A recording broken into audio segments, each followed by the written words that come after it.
So we're gonna go over everything we covered with Miss Boo in one video, so you've got reference. So this exercise is called Relax on a Mat, and you just set a mat down, have Miss Boo come on over to the mat. She's gonna give you a nice relaxed body posture. So what that looks like is she's on the mat, then gives you a down, as you notice there. Then the perfect. The epitome of relaxation is with her little hips cocked out to the side and her chin resting down. Very good. So she's dipping her little nose down. That's good. So this relaxed body posture is sending a signal to her brain that everything is okay. So this is emotional intelligence in a nutshell. It allows Miss Boo to overcome any big emotions that may come her way. So anything that would give her anxiety or too much excitement, you will be able to work on relaxing a mat. So you break out any towel. I like to have something that's lightweight so you can bring it with you, set it down and pick it up off the ground when you're done with the exercise. And you set the towel down on the ground, and that's the trigger cue. She knows that we're doing this relax on a mat exercise. And then she goes into this nice relaxed body posture, which allows her to work through her big emotions. There's no command for this exercise, so we never tell her down. We don't tell her sit and use any verbal commands because we want her to work this through 100% on her own accord. So when she has to work this through or figure out how to do this, which is what she's done, then it gives her more emotional control because she realizes I can bring myself back down when I got these big emotions and go into a more calm, relaxed state. So you can do this one periodically. Initially if you work on it daily, it'll keep it very ingrained, and you can do it for 30 seconds to a few minutes. It doesn't have to be that long, but this will really help Boo to be aware that she has the capability to relax herself and bring any big emotions down. So if she has something that she visually sees that gets her wound up, it could be a bicycle, garbage truck, even a specific dog, for instance, then you could do relax on a mat and then get closer and closer to that stimulus over time. And if it's a sound, then I like to just Google that sound and say it's fireworks or a doorbell. You want to desensitize her to the doorbell. Simply do relax on a mat and Google that sound. I would play that sound, give her a treat, and ratchet up that sound over time to gradually desensitize her to it. So relax on a mat is the only behavior exercise that we go over. And so this is actually altering her emotional state. Everything else that we will go over, these are purely skills, things that we've taught her, and so she's got new tools in her toolbox, but this is the one exercise that actually allows her to alter her emotional state, which is actually why it's the most important thing that we go over. It's honestly the least sexy, just coming on over and relaxing, but is so pivotal for her emotional intelligence moving forward. So next we're going to go over her name game exercises. So I just want her to be able to look at me as soon as I say her name. So I'm going to take a treat, drag it up towards my face, and this is the easiest rendition towards luring her up. I would say boo. As soon as she makes eye contact, then I'll click her that moment. And next we're going to do that, only keep my hands down at my side or behind my back. She's got to come up and make good eye contact. So I'm going to say boo. Good, excellent, make some good eye contact. The next name game exercise, I'm going to take a treat, toss it on the ground. She's got to turn back towards me. Boo.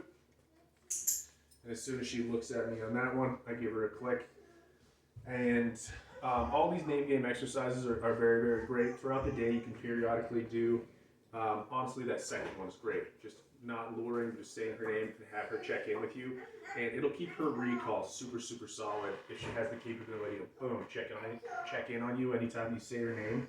So work on that in different environments. Work on that when you're inside. That'll be easier. When there's some distraction inside, a little harder. From a distance will be more challenging inside, and then you can take her to the backyard and mess around with her. Always have her checking in. So those name games are super, super pivotal. That last exercise is another way that we kind of play around with recall. So I'm going to take a treat, toss it over here. Boop. Come. be over here. She's gonna go. Boo, come. So you simply toss a treat and then tell Boo come, and she's got to work with you. Hey Grace, do you have a moment to do some recall? So we're gonna do some recall, and what we're gonna do here is give Grace a treat, or a couple treats here, and she's going to just have Boo come when called. Boo, come. Good girl. Boo, come. Good girl. Boo, come. Good girl. Boo, come. Very good. Perfect. Perfect. So one thing on the recall, very good, thank you, Grace, is that initially she wasn't really taking treats, but is highly motivated to work for affection, and this really seemed to work very, very well. Is just giving her a lot of love as soon as she would come, and it really made this big connection every time that we called her in. So give her a call, give her a bunch of love, give her a treat, and she'll really, really do well for you on the recall. I actually found that was the most pivotal point for her, was just doing a bunch of affection for our little cutie. So next what we're going to do is just go over and Boo, sit. Boo, down.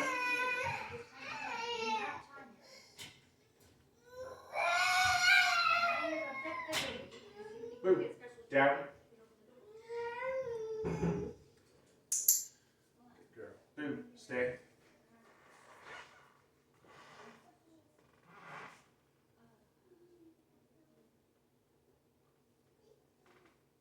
Come. Good girl. Good girl. So with our sit, we simply click as soon as her butt hits the floor. For her down, we click as soon as her elbows hit the floor. And then for her stay, we are putting our hand up and then just walking away from her, and then calling her, saying, Boo, come, as soon as she has finished with her stay.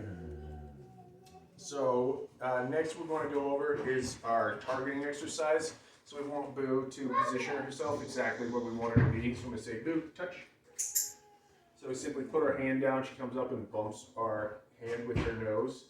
And this is a good one if she's doing any recall where she's not getting exactly where she needs to be. Let's say she's out here, and we can say, Boo, touch, after doing recall to get her position exactly. So it would look a little something like this. Say we're doing some recall. Boo, come. Good girl, touch.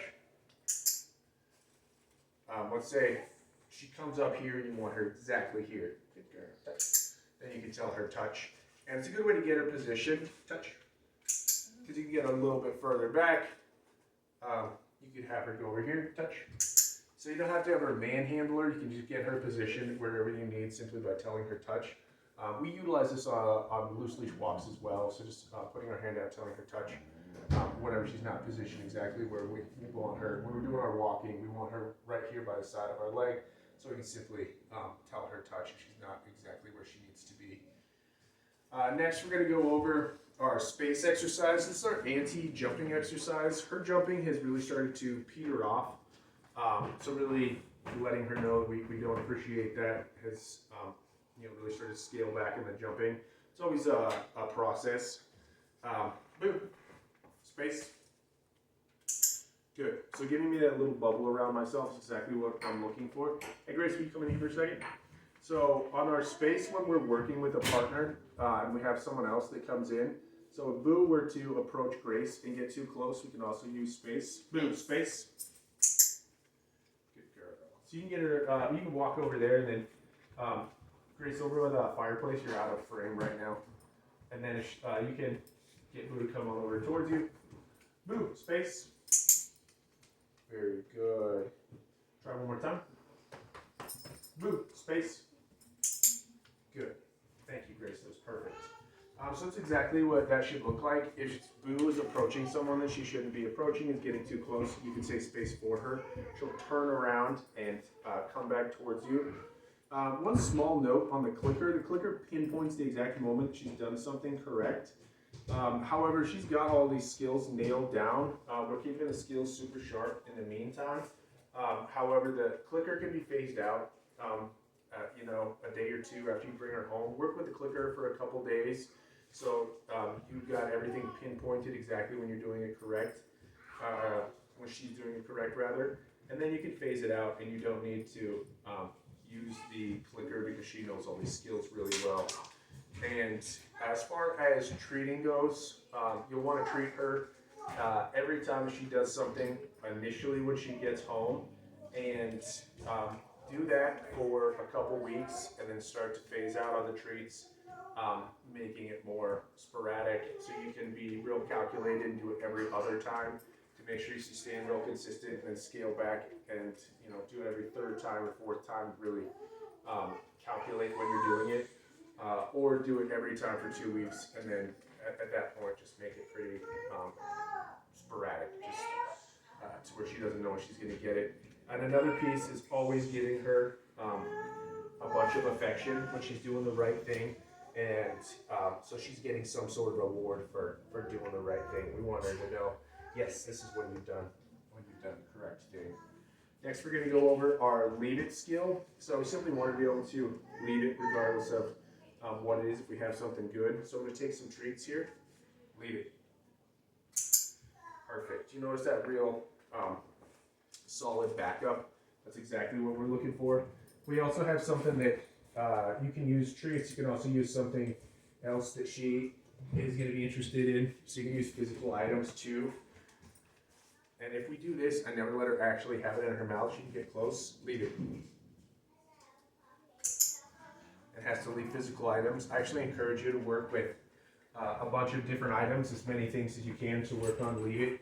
And it will help her to make a more universal response that regardless of whatever it is that she's getting interested in, she needs to be able to leave it.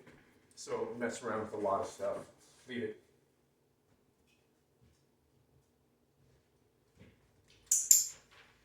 Good girl. Very good girl.